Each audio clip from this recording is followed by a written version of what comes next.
हे दोस्तों नमस्कार। एक बार फिर से स्वागत है आपके अपने यूट्यूब चैनल देव जी के ट्रिक्स में। तो दोस्तों हम लोग यहाँ पर डेली की तरह हिंदी का फुल टेस्ट लगाएंगे, जहां पर आपके 50 महत्वपूर्ण प्रश्न होते हैं। ये डेली क्लास आपकी रात 8:30 बजे से चलती है। तो जो भी भाई बहन पहली बार आए हैं वो लोग चैनल को सब्सक्राइब कर लें। और आज का जो टारगेट है, ये टारगेट रखा गया है 40 प्रश्न, जो हमारे पुराने स्टूडेंट हैं और जो आपके नए स्टूडेंट अभी जुड़े हैं हाल ही में, उन लोगों को टारगेट रखा गया है 35 प्रश्न। इतना आपका टारगेट है। और अगर इससे कम आप यहाँ पर सॉल्व करते हैं तो समझिए कि हिंदी में आप वीक हैं और आपको मेहनत करने की जरूरत है, क्योंकि आज का टेस्ट पेपर थोड़ा सा आपका हार्ड है। ठीक है, तो चलिए स्टार्ट करते हैं। यहाँ पर सभी लोग यहाँ पर चैनल को सब्सक्राइब कर ले। चलिए एक बार सभी लोग वीडियो को लाइक कर दें, फिर हम लोग क्लास को स्टार्ट करते हैं। चलिए स्टार्ट करते हैं। यहाँ पर आपका पहला प्रश्न दिया है कि कौन सा शेषनाग का पर्यायवाची है। देखिए शेषनाग का पूछा गया है पर्यायवाची, शेषनाग का पर्यायवाची। चलिए जवाब दीजिए। बिल्कुल सही जवाब है, काफी लोगों के जवाब आ चुके हैं। यहां पर आपका सही जवाब हो जाएगा नंबर फड़ीस। याद रखिए फड़ीस ये आपका शेषनाग का पर्यायवाची होता है। वहीं पर याद रखिए जो आपका शार्दुल है, चित्रक है, ये आपके बाघ, शेर, व्याघ्र ये पर्यायवाची होते हैं। ठीक है, जो मंगल है, मंगल ये भौम का पर्यायवाची होता है। इस प्रकार से ऑप्शन आपका ए सही हो जाएगा। अगला प्रश्न आपका दिया गया है कि निम्नलिखित में से प्रत्यय युक्त शब्द नहीं है। यहां पर प्रश्न पर फोकस करिए। कह रहा है प्रत्यय युक्त शब्द नहीं है, नहीं पर फोकस किया गया है यहाँ पर। ठीक है, तो यहां पर देखिए टू का जवाब क्या हो जाएगा। टू का जवाब यहाँ पर देखिए, यहाँ पर है बोली। क्या है? बोली। अर्थात यहाँ पर आपका बड़ी निकली भाषा, आ शब्द निकल आया। प्यासा, आ शब्द निकल आया। ठीक है ना। अंकुर में अगर आप मान लो कि रा, इसको जो आप कर रहा है इसे जबरदस्ती टांग पकड़ के निकाल लो, तो भाई अंक का कोई मतलब निकलेगा क्या? नहीं निकलेगा ना, नहीं निकलेगा ना। तो जबरदस्ती इसकी टांग पकड़ के नहीं खींचना है। ठीक है, तो इसका मतलब है कि यहां पर आपका जो जवाब हो जाएगा ऑप्शन डी हो जाएगा। यहां पर अंकुर में कोई आपका प्रत्यय नहीं जुड़ा हुआ है। ठीक है, चलिए अगला प्रश्न आपका दिया है कि प्रिय का तद्भव शब्द बताइए। प्रिय का तद्भव क्या होता है? तत्सम तद्भव आप पढ़ लीजिए, हमने प्लेलिस्ट में बना दिया है, सभी वीडियो आप देखते रहिएगा। चलिए प्रिय का तत्सम तद्भव शब्द होता है पिया। क्या होता है? पिया होता है। तो 3 का ऑप्शन आपका डी हो जाएगा। अगला प्रश्न आपका दिया है रास्ता देखना मुहावरे का अर्थ बताइए। चलिए काफी अच्छा प्रश्न आपका है। काफी लोग जवाब इसका यहाँ पर सही नहीं दे पाएंगे और काफी लोग तो जवाब दे भी लेंगे। ठीक है, यहाँ पर रास्ता देखना मुहावरे का अर्थ। चलिए 4 का जवाब दीजिए। थोड़ा समझ लीजिए, थोड़ा समझ लीजिए तभी जवाब दीजिए। चलिए रास्ता देखना पूछा है, रास्ता देखना, और रास्ता देखना मतलब होता है प्रतीक्षा करना होता है। ऑप्शन आपका डी सही हो जाएगा। अगला प्रश्न आपका दिया है आकाश गंगा का पर्यायवाची। आकाश गंगा का पर्यायवाची पूछा गया है और राइट आंसर आपको बताना है। चलिए बिल्कुल सही है। आकाश गंगा का पर्यायवाची क्या होता है? तो याद रखिए मंदाकिनी भी होता है, वहीं पर नभो नदी भी होता है, सूर नदी भी होता है। अर्थात ऑप्शन आपका यहाँ पर कौन सा हो जाएगा? डी वाला आपका सही हो जाएगा। ठीक है, चलिए अगला प्रश्न आपका दिया है कि कौन सा जंगल का पर्यायवाची नहीं है। यहां पर देखिए नहीं शब्द आपका दे दिया गया है और नहीं शब्द पर फोकस करना है। देखिए यहां पर आपका दिया है अटवी। अटवी भी होता है, अरण्य भी होता है, विपिन भी होता है, लेकिन दंडी में नहीं होता है। भाई दंडी में नहीं होता है। याद रखिए जो लोग गलती जवाब देखिए समझ लीजिए, दंडी में नहीं होता है। दंडी में होता किसका है? ये होता है अनार का पर्यायवाची होता है। याद रखिए अनार का पर्यायवाची होता है। ठीक है, तो इस प्रकार से डी हो जाएगा। और अगला है गौरव का विलोम बताइए। गौरव को विलोम बताना है। गौरव का विलोम तो आप सभी लोग बता देंगे कि गौरव का विलोम कौन होता है। चलिए सभी लोग जवाब देते रहिए। थोड़ा सा हम यहाँ पर स्लो हो जाएंगे, लेकिन जवाब सभी लोग सोच समझ के दीजिएगा। चलिए बिल्कुल सही है, यहाँ पर आ रहा है लाघव हो जाएगा। गौरव का होता है लाघव। ठीक है, और अगले प्रश्न को आते हैं। प्रश्न आपसे अगला है कि कौन सा दीर्घ स्वर नहीं है। कौन सा दीर्घ स्वर नहीं है? हो सकता है इस प्रश्न का या इस टेस्ट का सबसे प्रश्न आपका सरल यही पर हो। देखिए कौन सा दीर्घ स्वर नहीं है, हमने आपको पिछले वीडियो में बताया था कि छोटा, बड़ा, छोटी, बड़ी, इनमें से हमने आपको बताया था बड़ा कौन होते हैं, बड़ी, और जो आपके कह सकते हैं लघु स्वर, दीर्घ स्वर, प्लुत स्वर और संयुक्त स्वर क्या होते हैं, हमने आपको बता दिया था। यहां पर बिल्कुल सही है। आपका दीर्घ स्वर कौन सा नहीं है? तो आपका ए हो जाएगा। जो आपका छोटा है इसे हम लोग प्राथमिक स्वर कह सकते हैं, लघु स्वर कह सकते हैं, ठीक है, मूल स्वर कह सकते हैं, कई नामों से इसे जाना जाता है, और हस्त स्वर के नाम से भी जाना जाता है। 4-5 नाम इसके होते हैं। अगला प्रश्न आपका दिया गया है निम्न में से कौन सा शब्द अर्क का अनेकार्थी नहीं है। चलिए यहां पर काफी अच्छा प्रश्न आपका है और अर्क का अनेकार्थी नहीं है। चलिए 9 का जवाब दीजिए। चलिए यहां पर सही जवाब है। काफी लोगों को जवाब आ रहा है, लेकिन काफी लोगों के जवाबों में यहां पर त्रुटियां आ रही हैं। चलिए यहाँ पर अर्क का अनेकार्थी देखिए, अर्क का आपको जो सब कह सकते हैं, सूर्य भी होता है, इंद्र भी होता है, काढ़ा भी होता है, लेकिन यहाँ पर कड़ा होना ये अर्क का अनेकार्थी नहीं होता है। ऑप्शन आपका डी सही हो जाएगा। अगला प्रश्न आपका है अशोक का अनेकार्थी बताइए, अशोक का अनेकार्थी। चलिए सोच समझ के टेस्ट लगाना है, ये समझिए कि एग्जाम हॉल में आप बैठे हैं और इससे ज्यादा टफ आपको प्रश्न देखने को नहीं मिलेंगे। चलिए अशोक का अनेकार्थी यहाँ पर देखिए, सम्राट अशोक है, अशोक वृक्ष है, शोक रहित है, यहाँ पर जो आपका डी हो जाएगा, ऑप्शन डी सही हो जाएगा। जो उपरोक्त तो सभी आपके हो जाएंगे। अगला प्रश्न आपका दिया है कि पेट की आग वाक्यांश के लिए एक शब्द बताइए। पेट की आग, और हमने बताया था सिंपल सी कि जठर ग्रंथियां कहाँ होती है, तो आपके पेट में होती है ना, तो जठर शब्द से आपको पॉइंट याद आ जाएगा कि जो जठराग्नि है ये पेट की अग्नि है। ठीक है, पेट की आग को क्या बोलते हैं, जठराग्नि बोलते हैं। और मान लीजिए जंगल में आग लग गई, भाई जंगल में आग लग गई तो उसे दावाग्नि बोल देते हैं। और समुद्र में आग लग गई, इतना ज्यादा टेम्परेचर हो गया तो यहाँ पर कह सकते हैं समुद्र में आग लगना बड़वाग्नि के नाम होता है। ठीक है, इस प्रकार से पूछा गया था पेट की अग्नि, जो कि आपका हो जाएगा सी नंबर। अगला प्रश्न आपका दिया है कि कौन सा शब्द हवन में जलाने वाली लकड़ी के लिए प्रयुक्त होता है। तो भैया हवन में जलाने वाली लकड़ी, यहां पर हवन में जलाने वाली लकड़ी क्या बोलते हैं, आम की लकड़ी क्या बोलते हैं। नॉर्मल देखा जाए तो आम की लकड़ी होती है जो प्रयोग करते हैं, लेकिन और भी उसमें से मिक्स कर दिया जा सकता है, जैसे हवन में आप देखते हैं चंदन वगैरह। ठीक है, लेकिन जो आपका शब्द होता है वो आपका समिधा होता है। याद रखिए, हवन में जलाने वाली लकड़ी को क्या बोलते हैं, समिधा बोलते हैं, याद रखिएगा। ठीक है, चलिए अगला प्रश्न आपका दिया है कि सर का अर्थ सरोवर होता है। देखिए यहाँ पर आपका दिया गया है कि सर का अर्थ सरोवर है, वहीं पर पूछा गया है इसका समरूपी भिन्नार्थक शब्द सर। यहाँ पर सर पूछा गया है कि जो सर है इसका जो आपका अर्थ होता है क्या होता है, तो इसका अर्थ क्या बनेगा आपका, इसका अर्थ क्या बनेगा, तो जवाब हो जाएगा 13 का ऑप्शन राइट, बी नंबर। सर का अर्थ आपका बाण होता है, क्या होता है भैया, बाण होता है। ऑप्शन आपका यहाँ पर बी सही हो जाएगा। चलिए अगले प्रश्न को बढ़ते हैं, अगले प्रश्न को आते हैं कि समिति शब्द का अर्थ कमेटी होता है। समिति शब्द का अर्थ कमेटी होता है, इसका समध्वनि जो शब्द है सम्मति। सम्मति मतलब क्या होता है, सम्मति मतलब क्या होता है, सीटेट टीटेट जो आपका होता है ना, सीसेट की तैयारी कर रहे हैं और कह सकते हैं टेट। ठीक है, टेट वाले भी आपके जुड़े हुए हैं, टेट वाले सीटेट वाले जुड़े हैं। ठीक है, ये सभी के लिए है, आरओ वाले भी जितने भी हैं सभी के लिए है। ठीक है, ध्यान देखिए, सम्मति का जो अर्थ होता है ये आपका होता है राय लेना, क्या होता है, राय। ऑप्शन आपका सी हो जाएगा। अगला प्रश्न आपका दिया है कि निम्नलिखित में से शुद्ध वाक्य कौन सा है। शुद्ध वाक्य आपसे पूछा गया है। चलिए देख लीजिए, शुद्ध वाक्य दिया है और देखते हैं यहाँ पर आपका कौन सा वाक्य सही है। पहला दिया है अधिकतर लोगों का यही विचार है, अधिकतर लोगों का यही विचार है। तो चलिए लग रहा है कि बिल्कुल सही लग रहा है, फिर भी हम दूसरे देख लेते हैं कि सीता अत्यंत ही सुंदर है। तो भैया अत्यंत शब्द तो लगा है तो ही को लगाने की जरूरत नहीं है, यहाँ पर निपात लगाने की जरूरत नहीं है। वहीं पर दिया है मुझे संध्या काल के समय, तो देखिए संध्या काल दिया है और समय दिया है, एक साथ प्रयोग नहीं कर सकते हैं। वहीं पर दिया उसकी आंखों से आंसू बहता है, बहता नहीं है बहते हैं प्रयोग करना चाहिए था, है शब्द। ठीक है, तो इस प्रकार से ये भी गलत है। इसका कारण ये हुआ कि यहाँ पर गलती आपके बी सी डी है, तो सही जवाब का कौन सा हो जाएगा, ए वाला आपका सही हो जाएगा, यहाँ पर ए वाला। ठीक है, चलिए अगला प्रश्न आपका है कि निम्नलिखित वाक्यों में से अशुद्ध वाक्य को चुनिए। अशुद्ध वाक्य को चुनना है भाई, यहाँ पर देख लीजिए अशुद्ध वाक्य कौन सा है 16 नंबर में।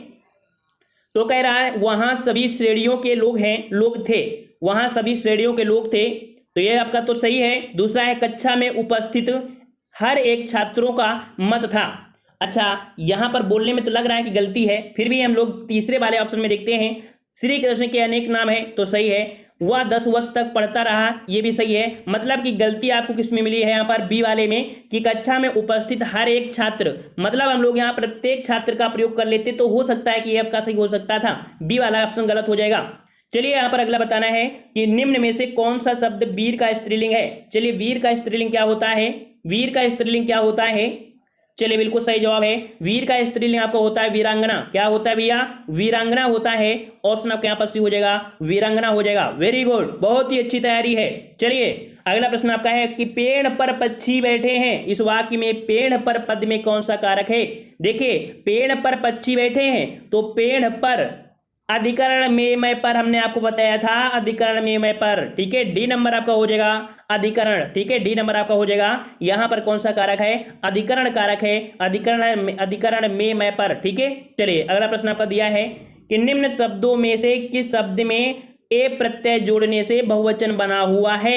बना हुआ है पूछा गया है, ये नहीं पूछा गया है बनेगा, क्योंकि हमेशा आप टेस्ट में देखे होंगे कि ए से कौन सा शब्द बनेगा, लेकिन ये ऑलरेडी यहां पर दे दिया गया है बना हुआ है। तो देखिए यहां पर लड़के एक ही मात्रा सिंपल सी लगी है, तो जवाब आपका कौन सा हो जाएगा, यहां पर आपका ए वाला आपका से हो जाएगा लड़के। ठीक है, चलिए अगला प्रश्न आपका है कि वक्ता या लेखक स्वयं अपने लिए जिन सर्वनाम शब्दों का प्रयोग करते हैं उन्हें कहा जाता है। तो देखिए अगर कोई भी बात कर रहा है, अगर स्वयं की बात कह रहा है, चाहे लेखक हो या कोई भी व्यक्ति हो, जब स्वयं की बात करता है तो उसे हम बोलते हैं निज। निज जो अपने आप के लिए प्रयोग करते हैं वो निज का प्रयोग करते हैं। तो अभी इसका ऑप्शन राइट आपका जवाब आपका ये हो जाएगा, निजवाचक सर्वनाम आपका हो जाएगा। ठीक है, चलिए अगला प्रश्न है कि जो शब्द संज्ञा या सर्वनाम की संख्या विशेषता बताता है या बोध कराते उन्हें क्या कहते हैं।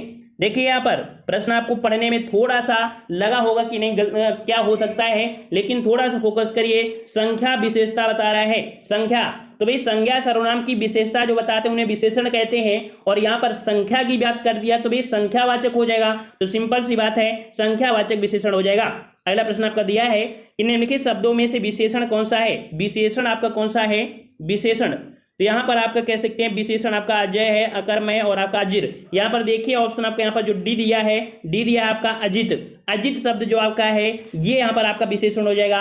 22 का ऑप्शन राइट आपका कौन सा हो जाएगा, डी नंबर। हमने विशेषण वाला टॉपिक पढ़ा दिया था, नहीं देखा है तो हम लिंक को टेलीग्राम पे डाल देंगे, दोबारा से फिर से देख लेना, कॉपी में नोट कर लेना, क्योंकि हमें ऐसा लग रहा है समस्याएं आपको यहाँ पर सबसे ज्यादा विशेषण विशेष में ही आपको आती है। ठीक है, तो टॉपिक को पढ़ लीजिए, कहीं से भी पढ़ लीजिए, जरूरी नहीं कि हमारा ही वीडियो देखिए, कहीं से भी आप पढ़ लीजिए, बस आपको टॉपिक कंप्लीट करना है। ठीक है, चलिए अगला प्रश्न आपका है कि मैं खाना खाऊंगी, मैं खाना खाऊंगी में कौन सा काल है। तो भाई यहाँ पर देख सकते हैं मैं खाना खाऊंगी, मतलब कि वर्तमान की तो बात हो ही नहीं रही है, ना ही आपके ऑप्शन में है, संदिग्ध की बात भी नहीं किया गया है कि मैं खाना खाऊं, शायद मैं खाना खाऊंगी। तो भाई शायद शब्द कोई मतलब नहीं है, तो ये जो आपका है ये सिंपल सी बात है कि ये सामान्य भविष्य काल आपका है, सामान्य भविष्य काल, मैं खाना खाऊंगी, खाऊंगी तो खाऊंगी भाई। ठीक है, चलिए अगला प्रश्न आपका है कि एक हाथ से ताली नहीं बजती है, लोकोक्ति का सही अर्थ बताइए। एक हाथ से ताली नहीं बजती है, भाई लड़ाई चाहे ग्रुप में हो या घर मोहल्ले में हो या पड़ोसी में हो, एक हाथ से ताली नहीं बजती है, दोनों में कहीं ना कहीं त्रुटियां होती हैं तभी लड़ाइयां होती हैं। तो याद रखिए एक हाथ से ताली नहीं बजती है मतलब क्या हो जाएगा, 24 का ऑप्शन राइट आपका जवाब आपका सी हो जाएगा। यहाँ पर झगड़े के लिए दोनों ही पक्ष आपकी जिम्मेदार होते हैं, झगड़े के लिए दोनों ही पक्ष जिम्मेदार होते हैं, ऑप्शन आपका सी हो जाएगा।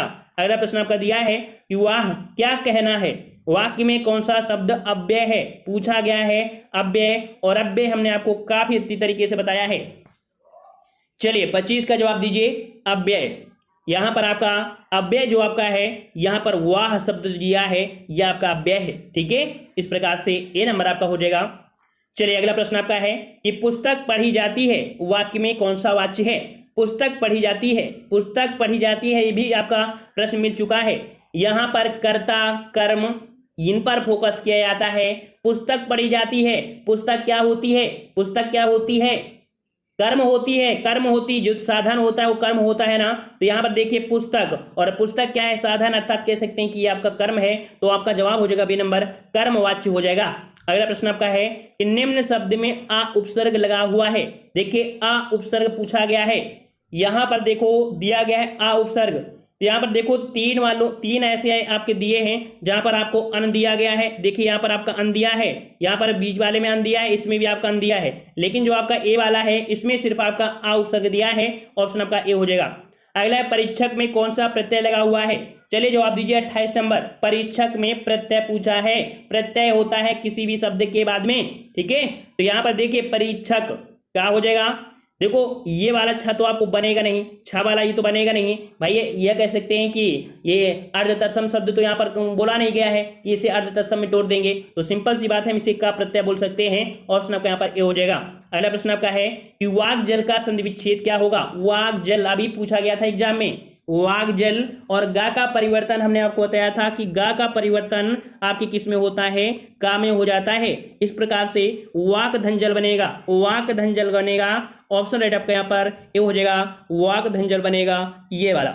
चलिए अगला प्रश्न आपका है कि रामचरितमानस में कितने सोपान है। रामचरितमानस में कितने सोपान है, चलिए जवाब दीजिए, फटाफट जवाब देते रहिए। जो भी यहाँ पर नए हैं चैनल में भाई बहन, जो भी यहाँ पर हैं सभी लोग चैनल को सब्सक्राइब कर ले।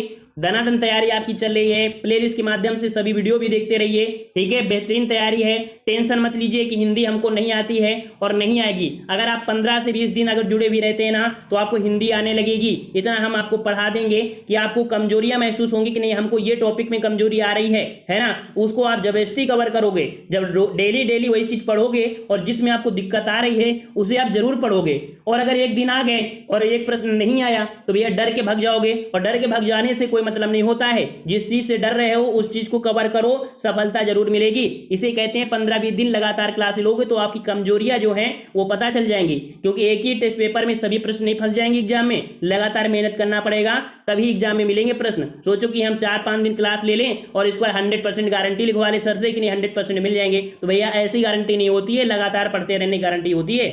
तो यहाँ पर रामचरितमानस में सोपान मतलब होता है जो आपके कांड होते हैं। तो रामचरितमानस में कितने कांड हैं, तो आपके 7 कांड हैं। ऑप्शन आपका सी हो जाएगा, ठीक है।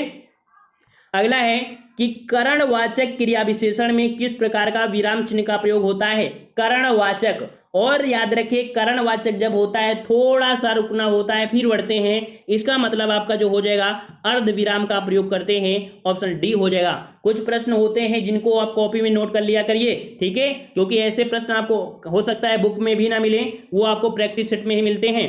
अगला है 9 नगद ना 13 उधार, मुहावरे का अर्थ बताइए। 9 नगद ना 13 उधार, तो भैया 9 नगद ना 13 उधार, तो काफी गांव में देखते हैं कह रहे भैया उधार नहीं देंगे चाहे हम बैठे रहें, है ना। तो वही होता है नगद बेचना उधार बेचने से अच्छा होता है, ठीक है ना। तो ऑप्शन आपका यहाँ पर कौन सा हो जाएगा, 32 को ऑप्शन आपका बी हो जाएगा। नगद बेचना उधार बेचने से अच्छा होता है। हमने आपको बताया भी कि बहुत लोग होते हैं कह रहे हैं भैया चाहे 100 रुपये की बिक्री हो हम उधार आपको नहीं देंगे, हम देंगे तो नगद ही देंगे, लेना हो तो लो नहीं तो रहने दो। हम ऐसे ही सिंपल से थोड़ा बहुत कमा लेते हैं, ज्यादा सही है, ठीक है। चलिए अगला प्रश्न आपका है कि आंख का अंधा नाम का नयन सुख, आंख का अंधा है नाम का नयन सुख है। अर्थात यहां पर कह सकते हैं कि यहां पर गुणों के विरुद्ध नाम का होना, गुण उसके ऐसे हैं और काम उसके ऐसे हैं, है ना। तो ऑप्शन आपका यहाँ पर सी हो जाएगा, गुणों के विरुद्ध नाम का होना। काफी बच्चे काफी अच्छे होते हैं, काफी दिन से हमने आपको बताया जुड़े भी होते हैं, बहुत ही अच्छा कार्य करते हैं, लेकिन ऐसे ऐसे कार्य कर देते हैं कि फिर दिक्कतें आ जाती हैं। तो इस कारण से यहाँ पर गुणों के विरुद्ध नाम का होना इस प्रकार से, ठीक है। कोई मान लीजिए नाम रख दिया कि हम भैया युधिष्ठिर हैं, कोई नाम रख दिया धनवान है लेकिन है भैया क्या गरीब है ना, तो ये आपके होते हैं। अगला प्रश्न आपका दिया है कि उत्साह स्थायी भाव से किस रस की निष्पत्ति होती है। उत्साह, और उत्साह जो आपको आता है कब, जब वीर रस होती है, वीर रस होता है। तो ऑप्शन आपका 34 का हो जाएगा, यहाँ पर डी नंबर वीर रस हो जाएगा। लगातार आप यहाँ पर रस पढ़ रहे हैं, याद हो गया होगा। चलिए अगला प्रश्न आपका है कि छंदों को पढ़ने के समय जिन स्थानों पर विराम लेते हैं या लेना पड़ता है उस विराम स्थान को क्या कहते हैं। तो याद रखें जब छंद पढ़ते हैं तब यहाँ पर कह सकते हैं जब विराम आती है इसे हम लोग क्या बोलते हैं, युति बोलते हैं। ऑप्शन आपका यहाँ यति बोलते हैं, यति, ठीक है। 35 का ऑप्शन राइट आपका यहाँ पर ए सही हो जाएगा।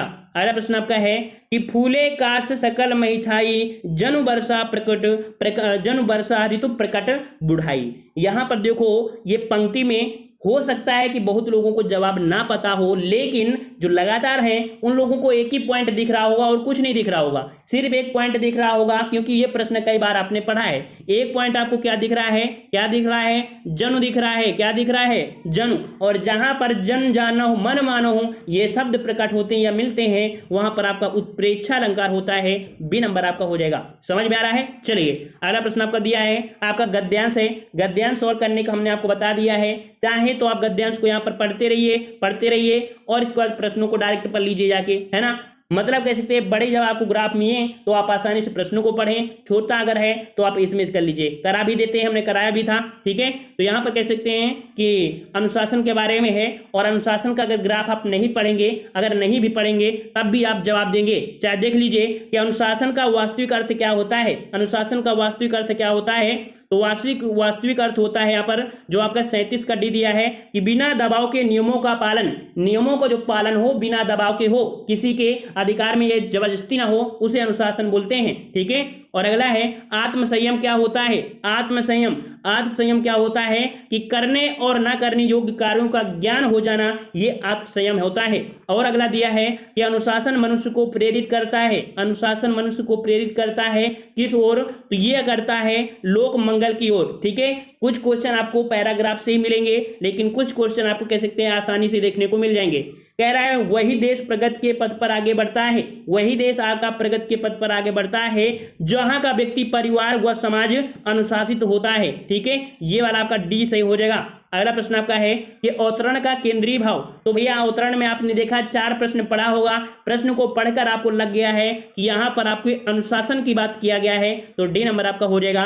तो भैया यहां पर कह सकते हैं कि हम यहां पर टाइम बेस इसमें इसलिए नहीं करते हैं क्योंकि काफी लोगों को आसानी से सॉल्व कर लेते हैं। भैया हम अपने चैनल में समय का विशेष ध्यान रखते हैं, विशेष ध्यान के अनुसार ही हम लोग कह सकते हैं लगभग कवर करने का प्रयास करते हैं कि 50 प्रश्नों को 30 मिनट के अंदर अंदर कवर कर लिया जाए। ठीक है ना। तो यहां पर दिया है बिना बुनी हुई रस्सी कविता संग्रह के रचनाकार कौन है? बुनी हुई रस्सी के जो आपके रचनाकार हैं ये आपके कौन है? तो ऑप्शन आपका यहां पर हो जाएगा आपका ए नंबर भवानी प्रसाद मिश्र हैं, भवानी प्रसाद मिश्र हैं। ऑप्शन आपका ए सही हो जाएगा। चलिए अगले प्रश्न को आते हैं। कह रहा आपसे कि तमस उपन्यास के उपन्यासकार बताइए।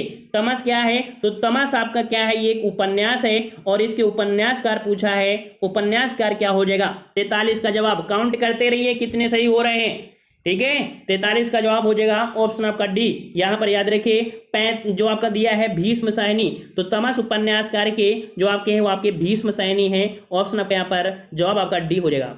अगला प्रश्न आपका दिया है कि मिट्टी की बारात कविता संग्रह किसने लिखा है? मतलब कि कभी क्वेश्चन ये पूछे कि मिट्टी की बारात कैसी विधा है, तो ये आपकी कविता है, कविता संग्रह है। ठीक है।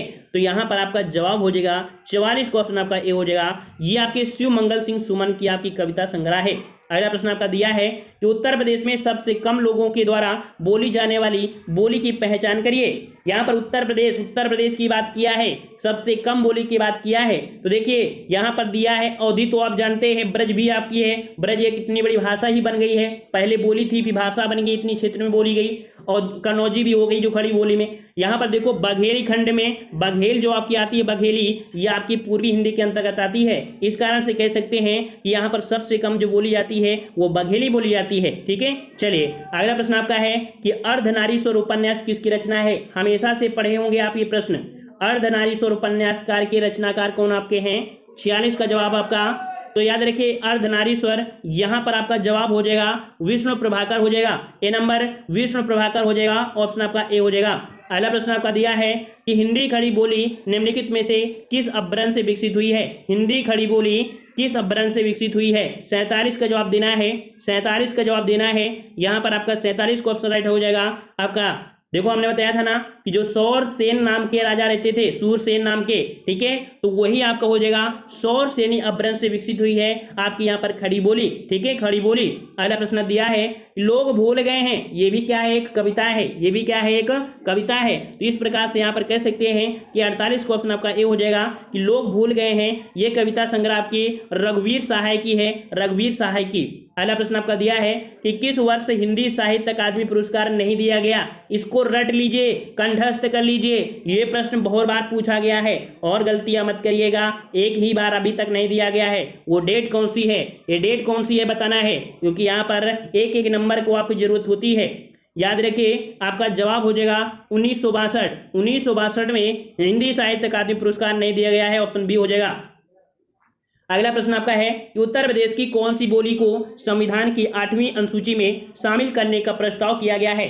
हमने आपको बताया था कि आपके भारत में देखा जाए तो भोजपुरिया जो आपकी मूवियां हैं सबसे ज्यादा बनती हैं, सबसे कम पैसे में बन जाती हैं, है ना। गांव में बन जाती हैं, किसी घर पे ही बन गई, खेत में बन गई, है ना। हॉलीवुड तो यहाँ पर कह सकते हैं इतनी बड़ी जगह जाते भी नहीं है, तो ज्यादा से ज्यादा मूवियां ये बनाते हैं। तो यहाँ पर ये जो बोली भी है लगभग बहुत जगह बोली जाती है, मिक्स हम भी लोग बोल देते हैं। यहाँ पर कह सकते हैं कि जो आपका उत्तर प्रदेश है यहाँ पर कहीं ना कहीं थोड़ा बहुत मिक्स मिलता है।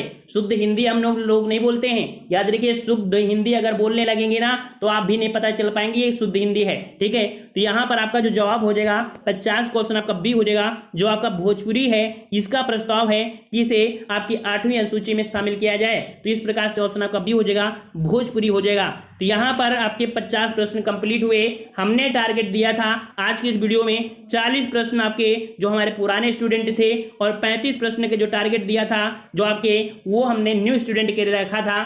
पेपर काफी अच्छा था, ऐसा ही लेवल आपको एग्जाम में मिलेगा, इससे ज्यादा टफ आपको नहीं मिलेगा, ठीक है। तो याद रखिएगा यहाँ पर सभी लोग कमेंट करिए कि यहाँ पर 40 प्लस के ऊपर किस गया है, किसका कितना नंबर आया है।